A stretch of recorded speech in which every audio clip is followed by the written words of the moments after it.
ನೆನ್ನೆ ನಮ್ಮ ಮನೆಗೆ ಗೌತಮ್ ಬಂದಾಗ ನಂಗೆ ಗೊತ್ತೇ ಇರಲಿಲ್ಲ ಈ ಹುಡುಗನ್ನ ನಾನು ಎಷ್ಟು ದಿನ ನೋಡ್ತಿದ್ದೆ. ಗೌರವ್ನ ನಾನು ಈ ಹುಡುಗನ್ನ ದಿನ ನೋಡ್ತಿದ್ನಲ್ಲ, ಆ ಉರಿ ಇಲ್ಲಿ ಕೂತಿದ್ದಾಳಲ್ಲ ಅವಳು ಉರ್ಕೊಂಡಿರ್ತಾಳೆ. ನಾನು ಮರ್ತೇ ಬಿಟ್ನಲ್ಲ ಅಂತ ಅನ್ನಿಸ್ತು.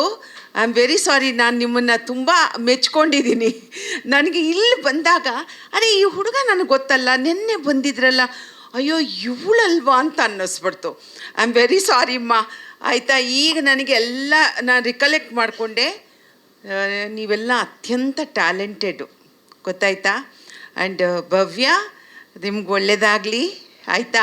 ಎಲ್ಲರಿಗೂ ಸುಧಾಕರ್, ನಿನ್ನೆ ನಿಮ್ಮ ಸಾಂಗು ನಾನು ಎಮೋಷ್ನಲ್ ಸಾಂಗ್ ನೋಡಿದ್ದೆ. ನೀವೆಲ್ಲ ಭಾಳ ಅದ್ಭುತವಾಗಿ ಮಾಡಿದ್ದೀರಾ. ಆ್ಯಂಡ್ ಒಂದು ಹೇಳಲಿಕ್ಕೆ ಇಷ್ಟಪಡ್ತೇನೆ, ಪ್ರತಿಭೆ ಎಲ್ಲಿರುತ್ತೆ ಅಂತ ಹೇಳಲಿಕ್ಕಾಗೋದಿಲ್ಲ. ನಾವೆಲ್ಲ ಬಂದಾಗ, ನಾನು ಇಂಡಸ್ಟ್ರಿಗೆ ಬಂದೇ ಒಂದು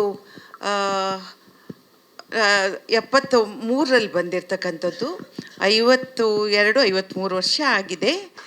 53 ವರ್ಷದ ಹಿಂದೆ ಈ ರೀತಿಯಾದಂಥ ಯಾವುದೇ ಒಂದು ನಡೆ ಇರಲಿಲ್ಲ. ಇಲ್ಲಿ ನಿಮಗಿರುವಂಥ ಚಾಲೆಂಜಸ್ಸು, ಸೆಲ್ಫ್ ಕಾನ್ಫಿಡೆನ್ಸು, ನಿಮ್ಮಲ್ಲಿರೋ ಪ್ರತಿಭೆಯನ್ನು ನೀವೇ ಹೊರಗೆ ಹಾಕಿ ಅವುಗಳನ್ನು ಎನ್ಕ್ಯಾಶ್ ಮಾಡ್ಕೊಳ್ಳೋದಿದೆ ಅಲ್ಲ, ಭಾಳ ಖುಷಿಯಾಗತ್ತೆ. ನನಗೆ ಲೋಕೇಶ್ ಅವ್ರ ಬಗ್ಗೆ ಅಪಾರ ಗೌರವ ಏನಂತಂದರೆ, ಈ ಥರ ಮಕ್ಕಳನ್ನು, ಅವರ ಶಾಲೆಯಲ್ಲಿ ಓದಿರೋ ಮಕ್ಕಳು ಯಾರೇ ಇರಲಿ ಅಥವಾ ಯಾವುದೇ ಪ್ರತಿಭೆಗಳು ಕಂಡಾಗ ಅವ್ರನ್ನ ಪ್ರೋತ್ಸಾಹಿಸೋ ರೀತಿ ಇದೆ ನೋಡಿ. ಈ ಥರದವರು ನಮಗೆ ಬೇಕಾಗಿದ್ದಾರೆ, ಉದ್ಯಮಕ್ಕೆ ಬೇಕಾಗಿದ್ದಾರೆ.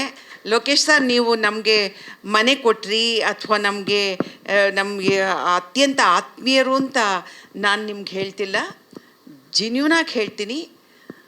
ನೀವು ಮಾಡಿರೋ ಕೆಲಸ ಸಾಧಾರಣದ ಕೆಲಸ ಅಲ್ಲ. ನಿಜ ಸರ್, ಸಾಧಾರಣದ ಕೆಲಸ ಅಲ್ಲ. ಅಲ್ಲಿದು ಥಿಯೇಟ್ರಿಂದ ಹೊರಗಡೆ ಹೋಗಿ ನೆಮ್ಮದಿಯಾಗಿ ಒಂದು 2-2.5 ಗಂಟೆ ಕಾಲ ಕಳೆದಿದ್ದೀವಿ ಎನ್ನುವಂಥ ಆ ನೆಮ್ಮದಿಯನ್ನು ಯಾರು ಕೊಡ್ತಾರೋ ಅದು ಅವ್ರಿಗೆ ಭಾಳ ಇಷ್ಟ ಆಗುತ್ತೆ. ನಿಮ್ಮೆಲ್ಲರಿಗೂ ಒಳ್ಳೆಯದಾಗಲಿ. 30ಕ್ಕೆ ಬಹುಶಃ ದೇವ್ರು ನಿಮ್ಗೆ ಒಳ್ಳೇದು ಮಾಡ್ತಾರೆ ಅಂತ ನಾನು ದೇವರಲ್ಲಿ ಕೇಳ್ಕೊಳ್ತೀನಿ. ಒಳ್ಳೇದಾಗುತ್ತೆ. ಯಾಕೆಂದರೆ ಟ್ಯಾಲೆಂಟನ್ನು, ನಿಜವಾದ ಪ್ರತಿಭೆಯನ್ನು ನಮ್ಮ ಜನರು ಸ್ವೀಕರಿಸಿದ್ದಾರೆ. ಅದಕ್ಕೆ ಅನೇಕ ಉದಾಹರಣೆಗಳಿದೆ.